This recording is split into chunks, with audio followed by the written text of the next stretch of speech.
We are streaming live from right here in South Florida with the Jamaica Mix. Now,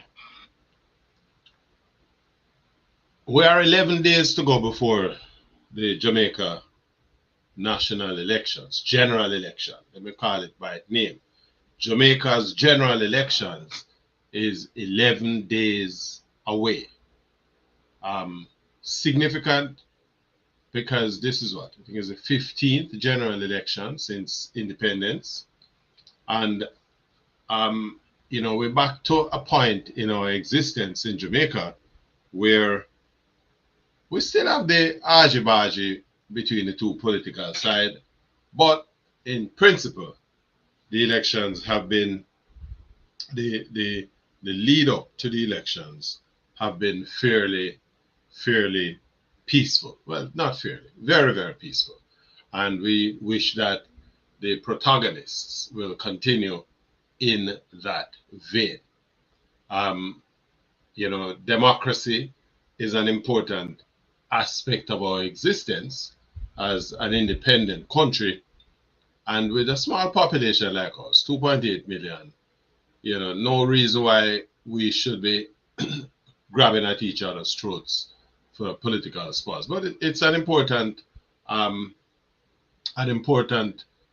activity in our lives. And, I just want to do my little piece here just to add to the conversations to sort of help people come to terms with what, what this whole process involves and how to make the best, help them to make the best decisions come September 3rd, a Wednesday, when the polls open for the general vote. There, of course, some people will get a chance to vote a few days earlier. I think the police and the soldiers vote a few days earlier. But we want to focus on the two campaigns. As I say, neck and neck, based on the reports I'm getting out of Jamaica, that the two sides dead even. And that is significant because what it is saying is that this is a contest that is going to now be left up to the two sides, right? It's between both sides and their ability to bring the voters out to realize the results that they are looking for. And of course, Mr. Holness, being the Honorable Andrew Holness, the incumbent, Mark Golding, the opposition leader, and they are contesting between them 63 seats in the House of Representatives. Now, as of nomination day, which went off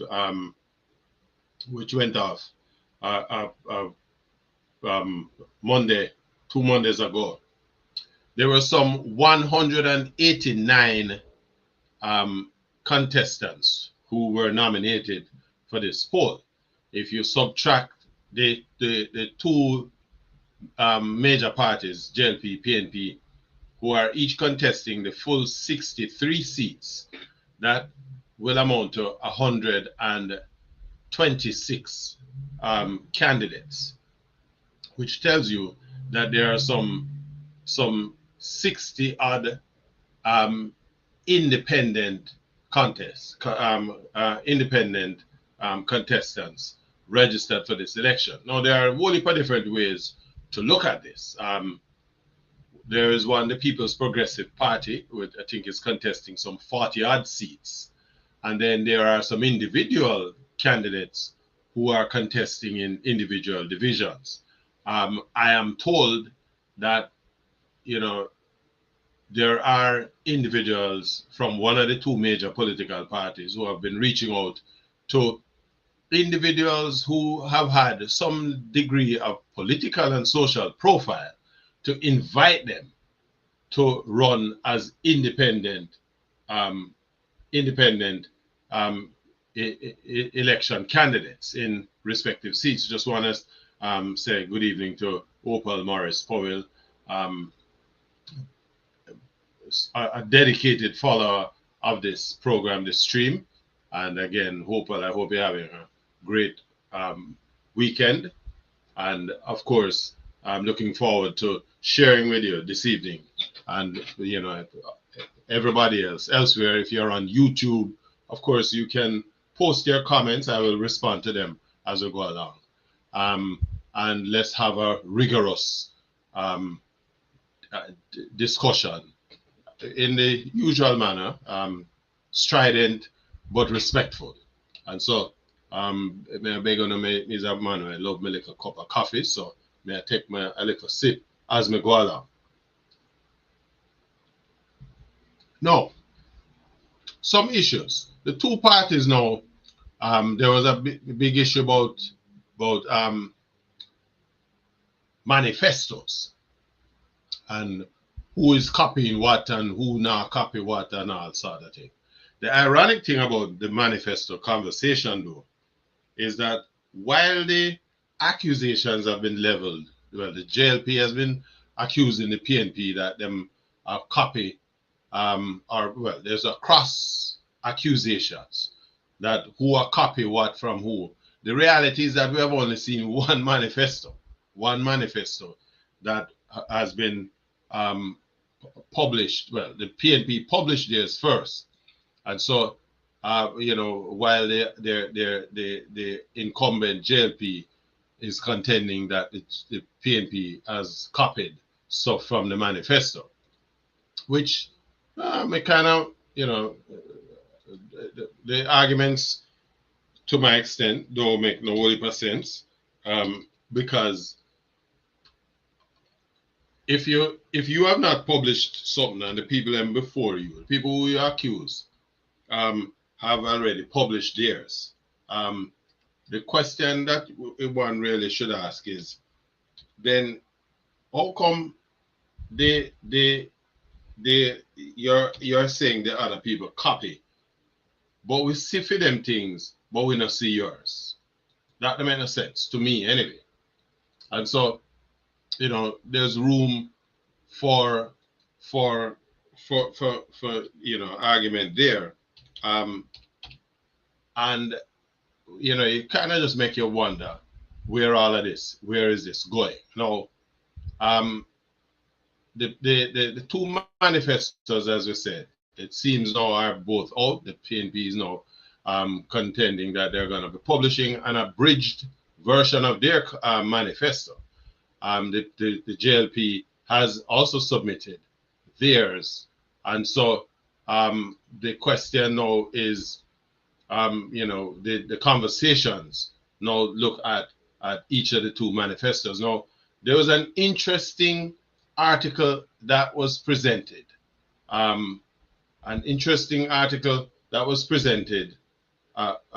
earlier on, what was it, this week, yesterday, where this guy, Peter Espute, who is a regular commentator in the Gleaner newspaper, took a look at the JLP's manifesto, and I thought it prudent to have some discussions around the arguments that he raised, and he started out by talking about the you know, some of the stuff that the incumbent JLP says the thing. Now, central to the conversation by Espute is, you know, what Jamaicans can expect from the incumbent JLP if their request to the electorate to have them continue for a third term is acquiesced by the electorate. In other words, if the people decide and vote them back in for a third term, here are some things that you should expect. Now, this specifically, I think Peter Espute was looking at the constitutional thing. He says, central to the central to the JLP's argument is constitutional amendment. They are, it says Jamaica is to become a republic, and the Constitution, the amendment to the Constitution, or the amendment to the Republic Act of 2024, which was tabled in the House of Representatives, clearly signals the direction that the JLP wishes to take Jamaica. Now, it's important that I think people have a good understanding of what this is all about. The Prime Minister, he says, ultimately shall determine who shall become the president of Jamaica without consulting the need, or without the need to consult with anybody.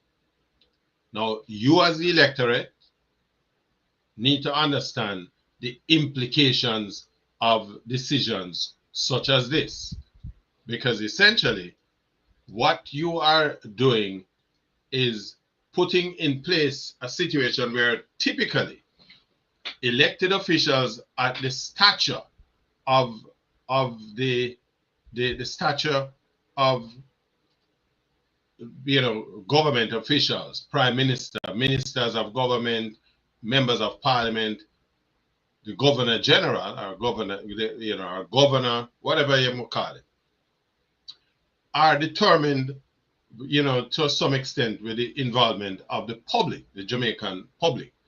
Now, this is and these appointments, he's saying, based on the document that were submitted last year with this constitutional reform, basically gives the prime minister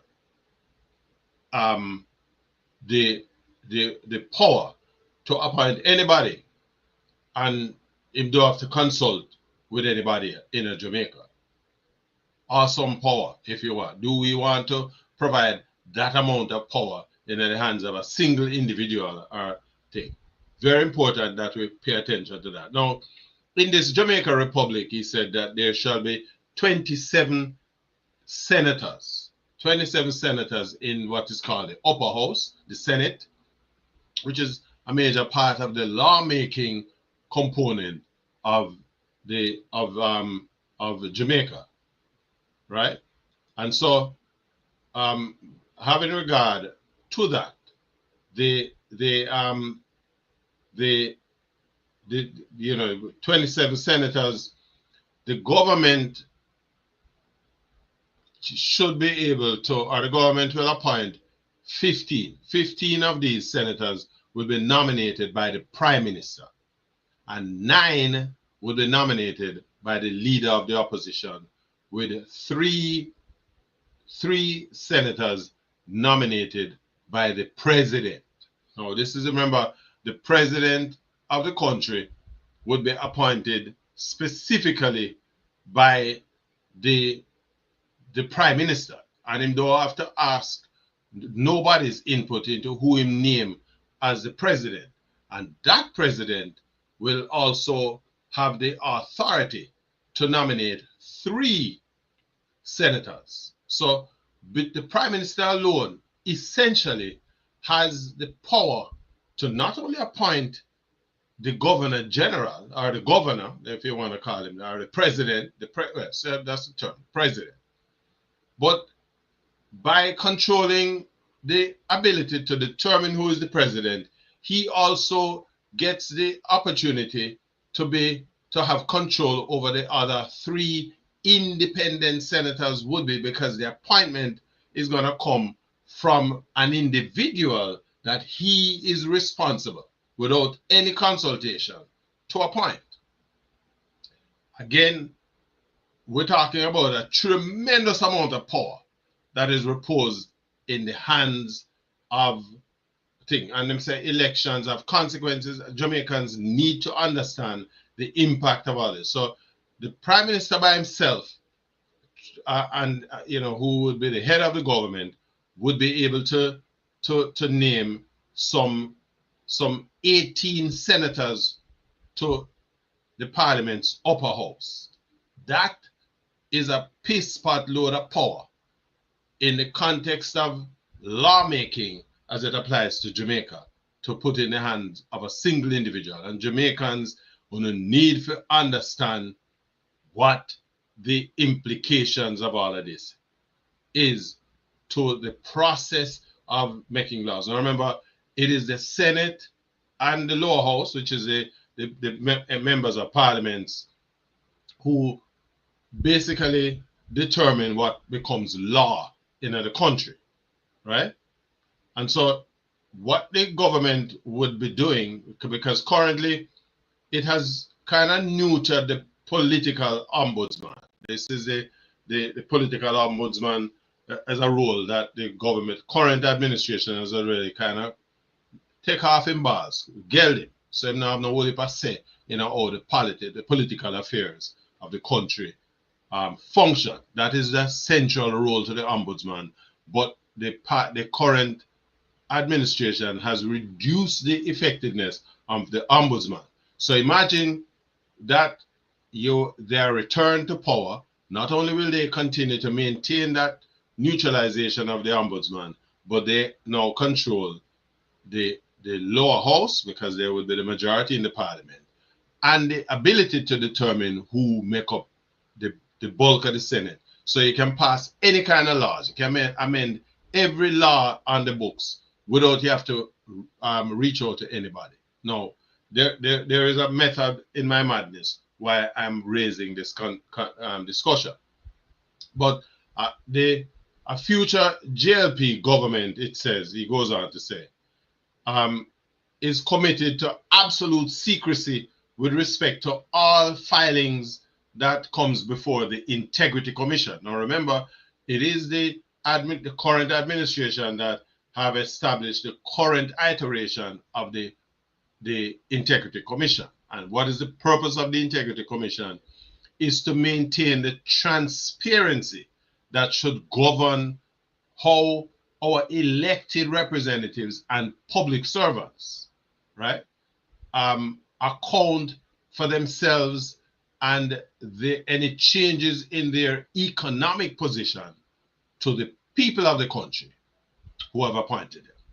And so this administration is committed to maintaining the most absolute secrecy of any of these filings. So if we go down this road, a lot of these issues that have made the news over the past couple of years with respect to the people with what they call unexplained changes in their economic position,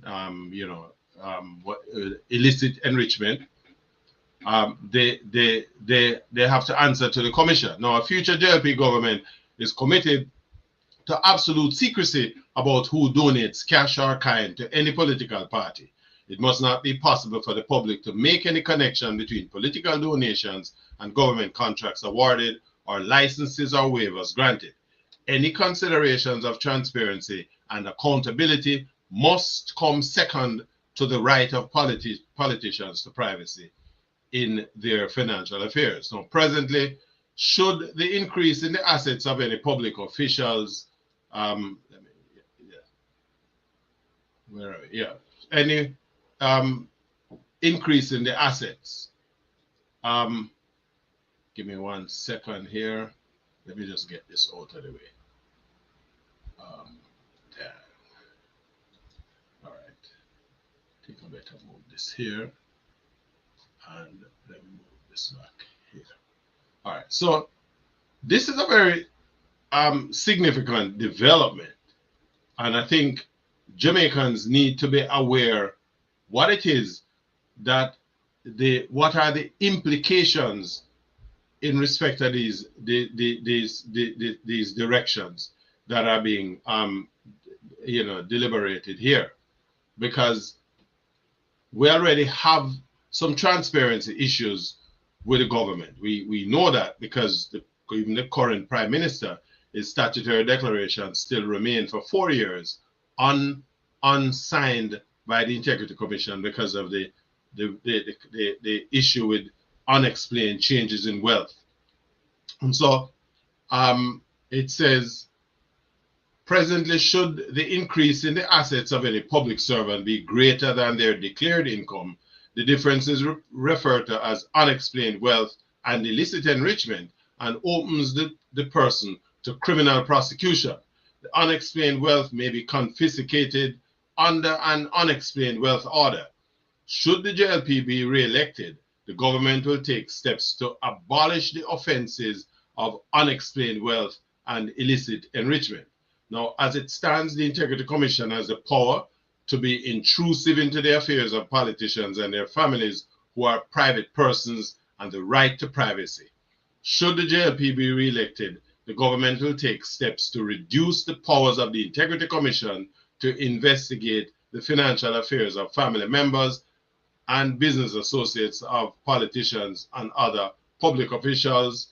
In other words, any connected person to these elected or public officials. The Integrity Commission have the right to investigate them. Now, we have a country that levels of public education is very, very low, particularly low in Jamaica, right? And so that is what kind of drive this whole issue, this whole business of people not really understanding. And in my opinion, this is so because we have deliberately kept our population, undereducated. And we're going to speak to that later on in the program as we look at the educational outcomes, the CSEC outcomes coming out of secondary school. But my view is that this is not an accident.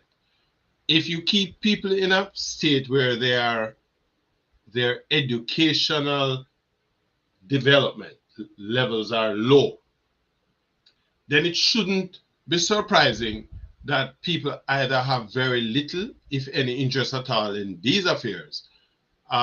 In other words, it's almost a case of saying, well, you don't know now will hurt you. So nobody really want to get involved with this thing, right? So it's important that people understand why these conversations are important to pay attention to. You need to know. We're going to an election, and I believe that we have a responsibility to educate, to appraise people of the situations that is in front of them. So I am suggesting that people pay close attention to these matters, because what it is doing is that it is setting the stage up. As one person said, we look like we're on our way to a dictatorship, or or what Opal says, baby Trump in the making. If the circumstances as I've described are allowed to operate, where people, the current administration is returned to office, these are the circumstances that are going to impact the people, the Jamaica generally, and the people of Jamaica specifically. What we are doing is you are creating the kind of environment where, if you control who make the laws, basically you control the country. You don't really need to answer to nobody. And these are the dangers that are lurking around the corner, right? I'm not telling anybody how you must use a vote. My job is to tell everybody, go vote, right? But having made the decision that you're going out to participate in the elections process, know what it is that all of the factors that are going to impact you by virtue of the decision that you make. We have seen the constant backing and forthing with respect to the current administration and the Integrity Commission. To a lot of people, I know nothing.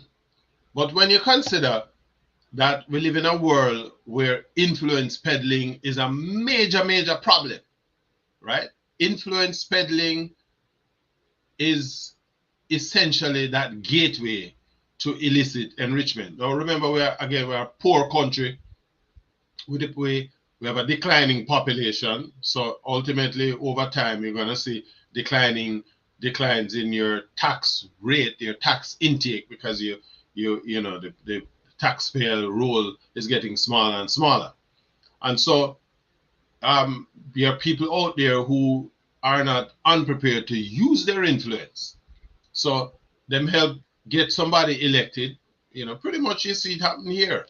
And so them expect that that elected person, once, especially if them find themselves placed in a cabinet position, right? Find themselves in a cabinet position, what they are able to do is to influence policy decisions in the direction of those who help to purchase their election.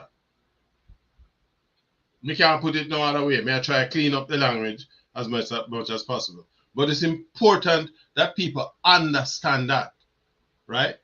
So it's not only about fixed road and water and all them sort of thing there. Remember, when a law is promulgated, passed, that law runs the thing. That law has a potential to impact the country for the next 50 to 75 years, right?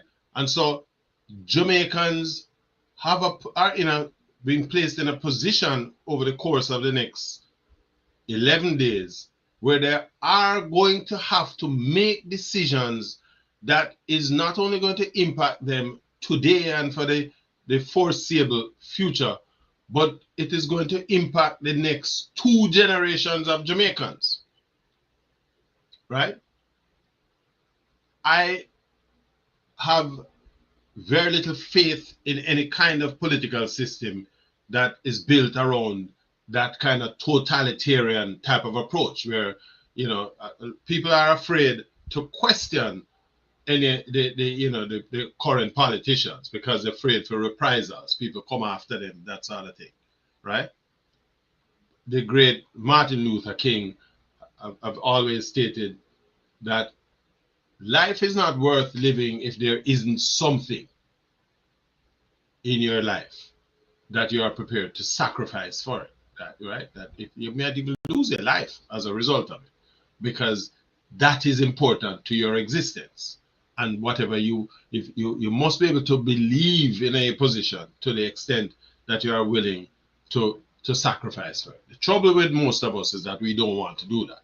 And so people try to sort of allow things to slide because, boy, one man said to me, oh, your program and your thing. I don't go against anybody. My job is to provide information to educate the Jamaicans who don't have the time nor the resources or the ability to do the kind of research and to present the kind of arguments that I'm able to provide. I'm not telling anybody what to do, I'm giving you information. And on the basis of that information, you must now go and make the decision that is in the best interest of you, your family, and your friends and colleagues, right? The best interest of Jamaica, right?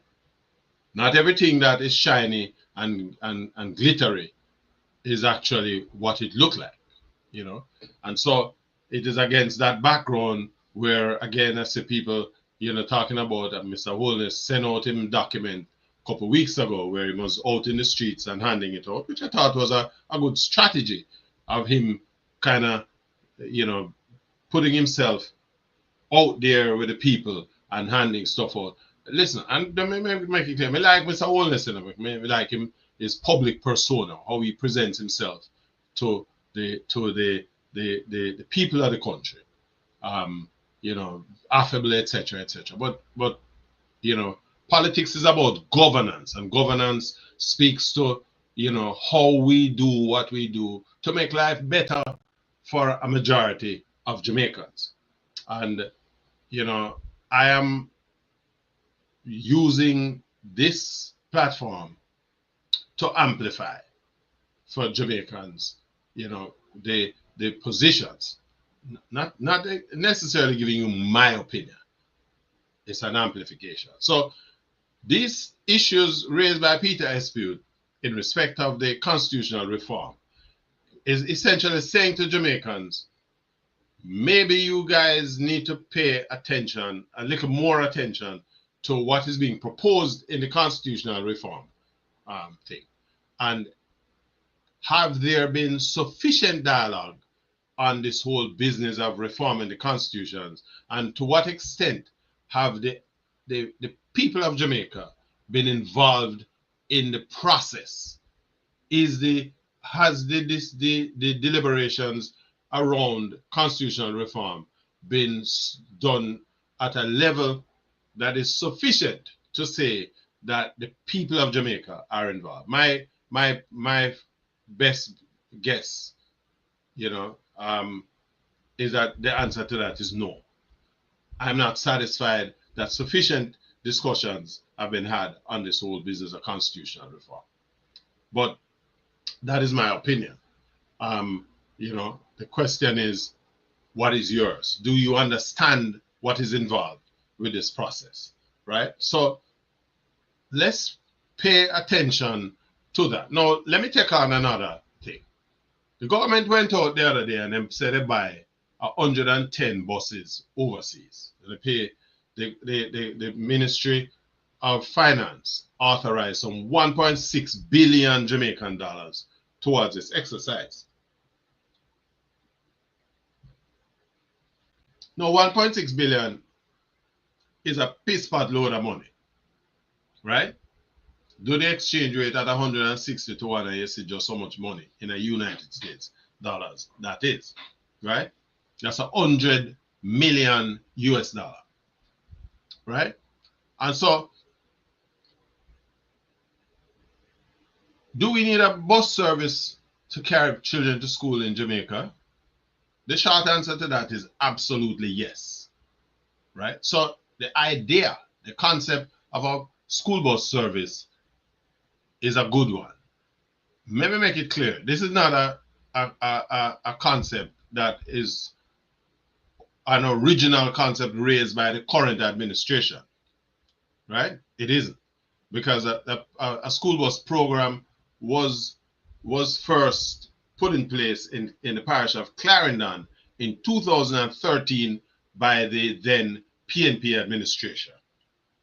Of course, if you're familiar with Jamaica from an economic standpoint, 2013, this whole period between 2011 to 2014-15 was a very challenging period for the government of Jamaica then. And you might ask the question, why? Why? In 2007, the electors kicked out the PNP and elected the People's National, the Jamaica Labour Party as a government. In 2008, we had the global recession, right? The United States economy, which Jamaica, if them sneeze, if the US sneeze, Jamaica catch pneumonia. And the US economy went into a tizzy. Because of the slowdown of the US economy, it had a deleterious impact on the global economy, which of course included Jamaica. And so the incoming JLP administration initially, you know, came out with the braggadocio that, oh, well, you know, we have the tools and the wherewithal to insulate Jamaica from the ravages, any ravages that may come from this US economic downturn. Within a matter of a year, the things became so bad that the administration had to run to America and to renegotiate, you know, what we call a funding support, balance of payment support negotiations with the International Monetary Fund. Now, keep in mind that the government, the previous administration had in 1997 closed off borrowing arrangements with the IMF and had basically taken Jamaica away from thing. So Audley Shaw at the time, who was Minister of Finance, had to go to the IMF hat in hand, and we negotiated some arrangements for Jamaica. Within a year of these arrangements, it was clear that it wasn't going to work. Whatever the terms were that the administration had negotiated, it was deleterious to the country. And what Shaw did is he defaulted on those loans. It was the first time in the history of Jamaica as a sovereign nation that the country had defaulted on its debt. You might say, why is it important? It's very, very important. Because if the IMF now lend you no money, nobody else is going to lend you, not even 5 cents. You can't even buy a bulla if you have to borrow the money. Because nobody now lend you no money. And so what happened is that the Jamaican economy started to print money to stay afloat. Borrowed from the local commercial banks, which means that you crowded out the institutional borrowers and business borrowers in Jamaica. And even then, you are having difficulty servicing those loans because you don't have the levels of productivity and the requisite tax intake to support those arrangements. So Jamaica went into a tizzy, right? We can't borrow the money, so we had to be making arrangements all and sundry elsewhere to see how we can take. And so coupled with the Dudus affair, the JLP administration was basically kicked out of office in 2011, and the PNP come back. And they went about the thing. At the time when the administration was voted out, the Jamaica's debt to GDP ratio stood at 211%. 211%. What that mean? It means that for every dollar that you earn, you have to pay $2.11 to service the debt that you had accumulated over the period. That's what your debt to GDP ratio basically telling you, right? So when you hear these people talking about debt to GDP ratio dropped to 68% and that we are a thing, that's a bullshit argument because you never did nothing. You didn't lay the foundation to create that. You inherited the circumstances that brought about that turnaround. Because when the administration changed, and I'm just giving you the facts, I'm not taking any side, I'm just presenting the facts.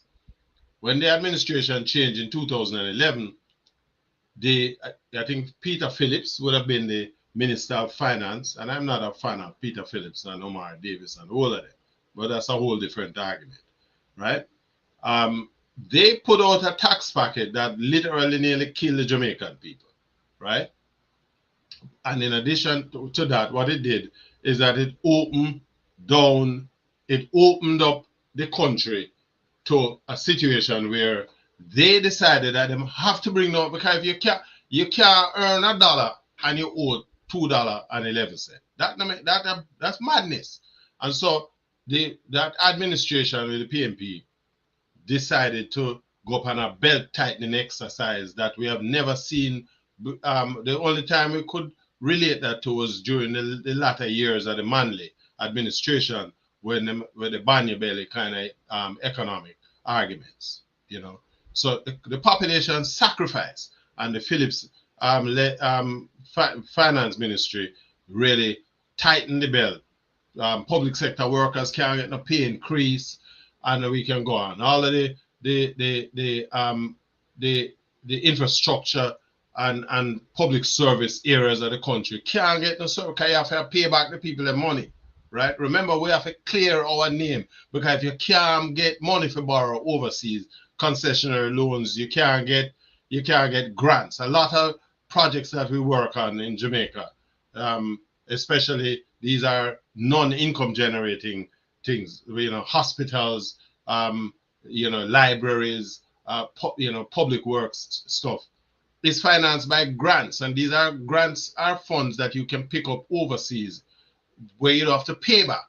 but you have to be in good standing in the international in terms of your international borrowing relations before anybody will even open them doors so you can come in to talk about a grant for $5. That's what is the thing.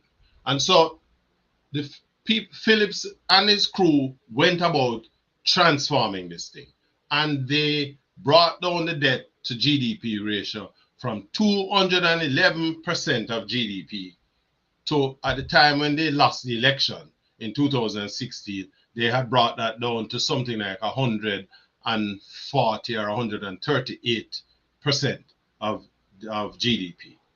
So don't buy into this argument that these guys they're magicians, because they never did one fucking thing. What they were doing is just carrying on, and nothing wrong with that, because it's important that we have continuity in terms of how the policies that govern an economy work. It's important. If the thing work, you don't need to fix it. And thank God, the oldest administration, when they came in 2016, they never did anything else. They just allowed it to change, to continue rather, right? And so the PNP had put in a raft of taxes. They had done some work with the whole the whole government financing thing, looking at how tax collection and so on, a whole heap of tax reforms, and they impose a lot of different levels of taxes on the business community. The JLP administration continued that, and so that's why they never had to raise any taxes over the last the last 8 to 10 years, because the level of taxation that was imposed by the PNP administration was enough to continue running the place up to this date. What they have done, though, is resorted to fees and so on, user fees, to generate additional revenue to run the country. And nothing wrong with that. But I'm just putting things out there as clarification, because most people don't know all these things work. And so politicians jump up and they tell you, oh, we do this and we do that. They don't do jack doodle, right? The thing is, if something work, and that's a good management strategy, let me make that clear. Because if the thing will work, you have to fix it. And that's what they did, right? No. Am I saying that the JLP have not accomplished anything in the period that they've been there? No, I would never say that, right? The issues, though, that you have to look at is, how does these developments, these economic developments, benefit the little man? 46% of our population in Jamaica earn under $100 per week. $100 is 16,000 Jamaican dollars a week, right? Now, so the question you have to ask yourself is, if I'm going to be a voter, I have to look at the policies that have been implemented and how they have impact, to what extent has my life been positively impacted by these policies? Those are the questions that I'm encouraging Jamaicans to ask themselves, right? Because at the end of the day, that's what your government is supposed to be doing. The government is supposed to be putting things in place that makes your life better. Ask yourselves that question. If you never owned a house at the time when these guys come in, do you own one now? Are you able to own one?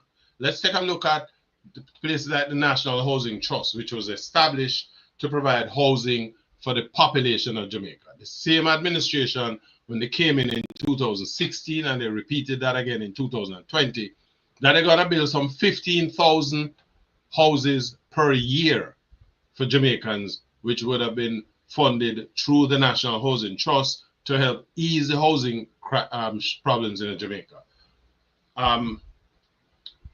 My analysis of the information provided by the same government, they provide the figures, shows that the government hasn't even built 1,500 houses in a year. At no time. Not even 1,500 houses per year. Not even barely 10% of what they propose to build. Yet the National Housing Trust collects some $24 billion a year from contributors, right? And that money just sit on there looking at, so that when these politicians feel that they want to go buy 2 new car and whatever, them just go raid the housing trust money because them not have to pay it back, right? So again, guys, these are the things where you need to sit down and put into account. A whole heap of house I build in Jamaica, a whole heap of high rise. I go to Jamaica, I go to Champs the other day, me go up in a man apart, my last has closed, right? Right? Me go up in a man park and me can't find. I mean, used to live in another year there now. Me can't find my way because of how the landscape has changed. Whole heap of construction are going on. But who can buy those houses? A two bedroom apartment I sell for $35 million. In order to service a $35 million mortgage, you would have to be bringing into your household. Let's say you are a household with husband and wife. You have to bring in at a minimum about $10 to $12 million a year to be able to service a mortgage for $30 odd million, right? Because your mortgage will run you a good $200,000 a month, right? You can't pay that for $100 US a week salary. So who are the beneficiaries of the prosperity that the government has banded about so much, right?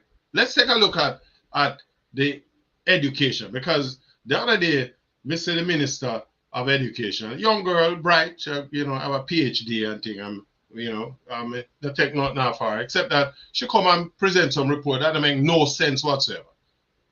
Now, we've had a problem with education in Jamaica for a long time. And I say this, we just to put the thing into perspective, because as a country, our educational policy have to align with your economic model, the economic model or developmental model that you claim that you are pursuing. It's very, very important that happens, right? And so in 2000, well, we had COVID in 2000 right up to 2003, and that impacted the academic delivery outcomes dramatically. But we had problems long before COVID, because when we compare ourselves to the rest of the Caribbean, who does the same CSEC, and we're talking about academic results for students in the secondary school system, which is the high school system in Jamaica. When you look at these results in the other islands, they're pursuing the same curriculum, the same CSEC curriculum as the Jamaicans. Jamaica has been, I think in 2015, our academic returns were some 32% of the cohort that is sitting CSEC exams were realizing passes of 5 subjects at a sitting, right? That has been our best numbers. Between that time and now, those numbers have dropped precipitously. So that last year, year before last year, those numbers were 18% of cohort passing 5 subjects. The last school year, those numbers 19.2%. What that is telling you is that 81% of our students in secondary schools are not realizing the objectives that I'm going to school for, right? When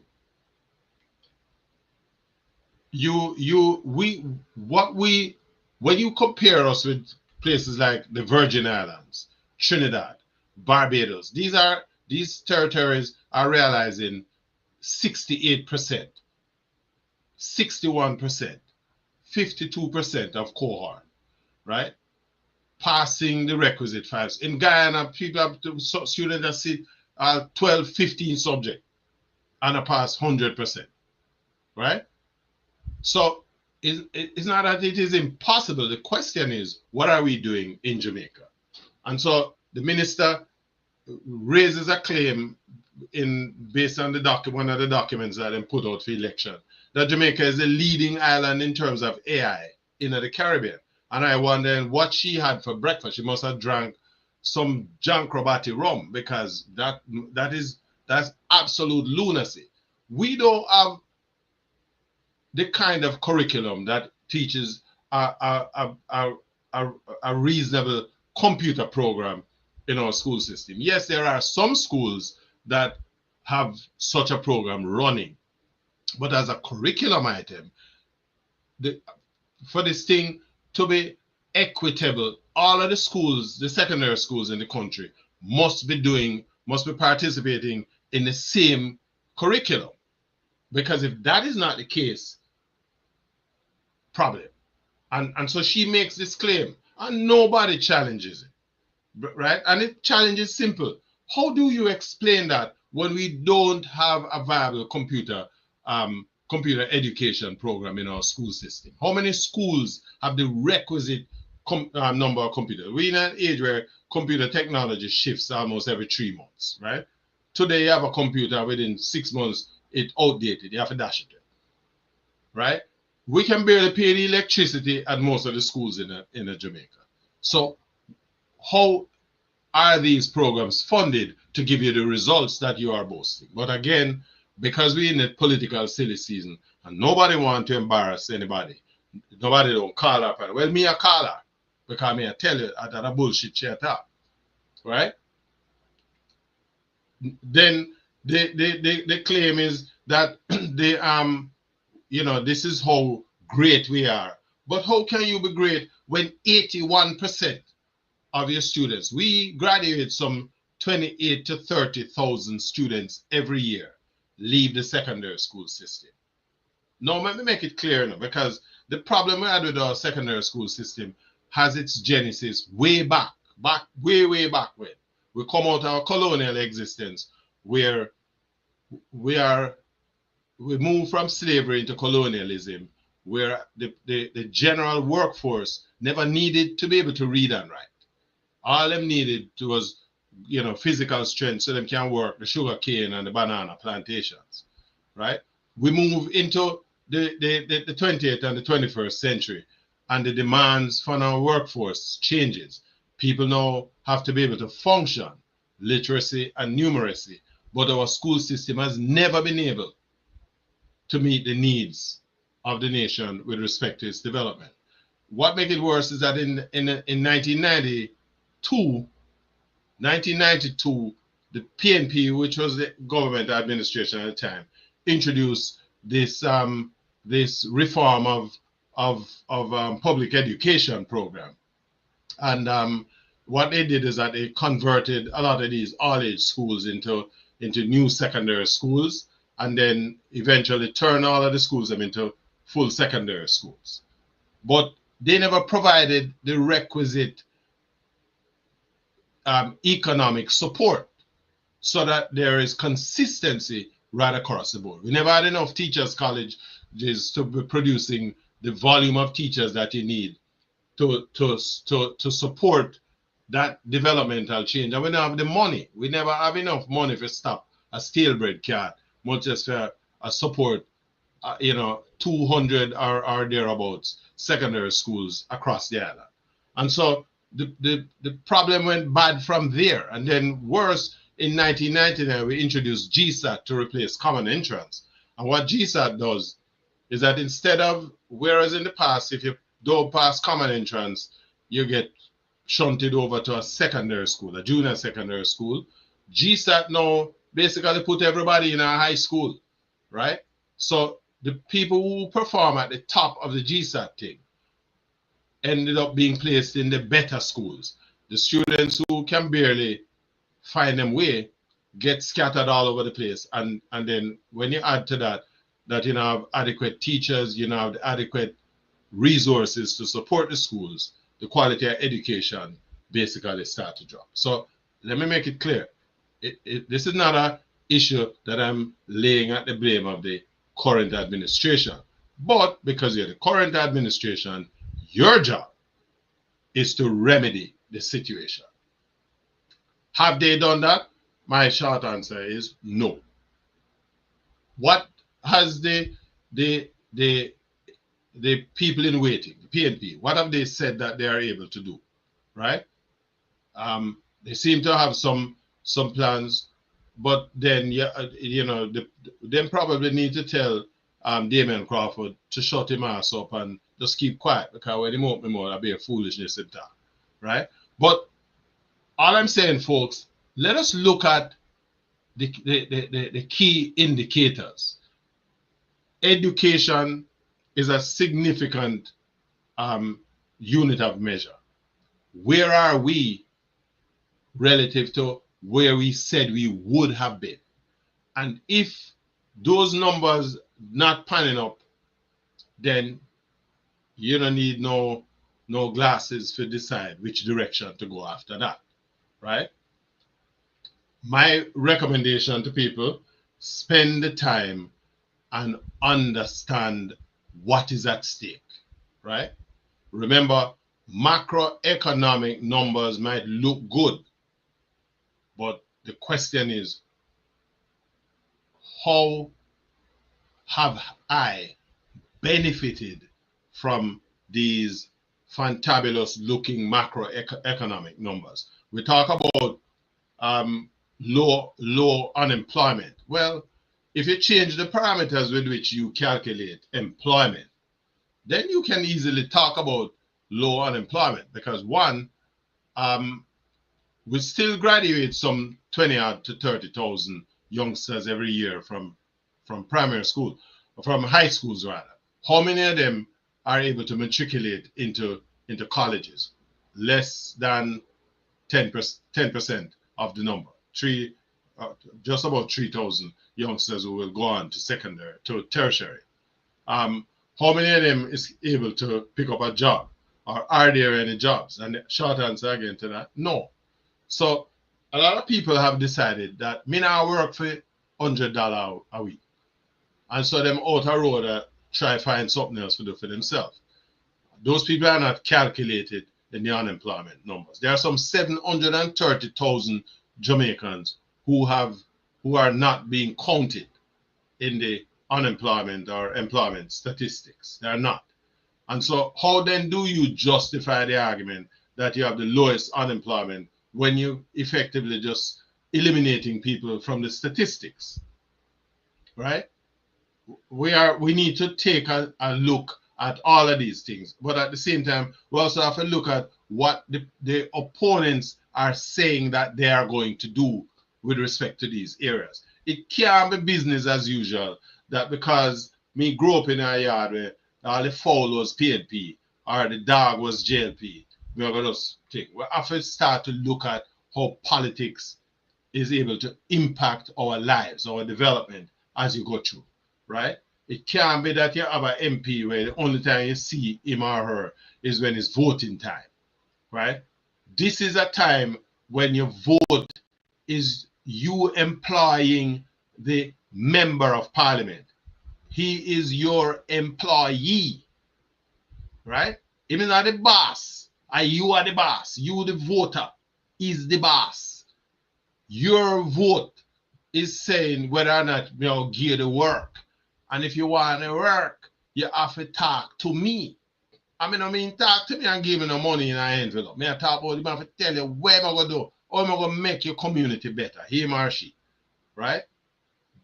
This is a time to engage your politician, right? Find out. And if not, say no, run him away, him or she, right? And go look for the person who not only talk the better talk, but have proven that they can do it, right?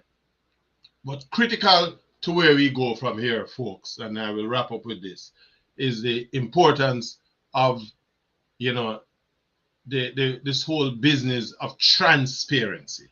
We have a problem in Jamaica where our political class hate the term transparency. And if you are not au fait with being transparent, what you are doing is that you are prepared, you are okay with having all kind of shenanigans take place in the country, right? That benefits a handful of people, and it can't work like that. Jamaica is for Jamaicans. Well, we have one of the most talented set of young people in the world for our population, and we need to maximize their ability to use the talent that they have. We need to appreciate that our greatest resources in Jamaica is not gold and oil. We don't have none of them resources there, right? Our greatest resource is our people. And so what you have to do as a person who is in the throes of employing the next set of politicians to govern the country for 5 years is look at the plans that these people have to grow the country, to increase the investment in you as part of the natural resources of Jamaica. Your job is to make that choice, right? That is your job. So listen, we're going to continue this conversation in the coming week. Wednesday, Thursday, we're going to pick up on some other areas of these two people's manifestos. In fact, I will have those manifestos at that time, and we're going to try to do a line-by-line comparison. But in the meantime, process the conversations that we have. This program is on YouTube, so you can always go back and take a look at it. But while you're at it, if you're on YouTube and you haven't yet subscribe to the channel, right? And of course, check out my website at yaadmedia.com. That's www.yaadmedia, that's YAAWD media.com, and check out some of the stuff that we have here. Also want to just use the opportunity as well to remind you, I have a couple of books that we have on offer, both on Amazon and on Amazon and also on my website. And check them out. This is Unbroken, Sheila 2.0. This is the first book, Sheila, the Girl from the Lane, and there's Sheila Unbroken, and of course there is the Top Rankings book. So go and check those out, and support the thing so we can keep it going. Again, just want to thank you. We know it's your weekend and you guys have option in terms of how you spend your time. So let me just use the opportunity again to thank you guys for spending time with me today. We want to thank you as well, Opal, for your comments. As you said, people should be paying keen attention to the facts so they can go out and vote on issues that will be beneficial to the entire country as a whole. And I hope you understand that elections have consequences. Absolutely. Until next week, have a great weekend, guys, and more time from me here with the Jamaica Mix. Again, just want to thank you for your time and wish you a wonderful rest of the weekend.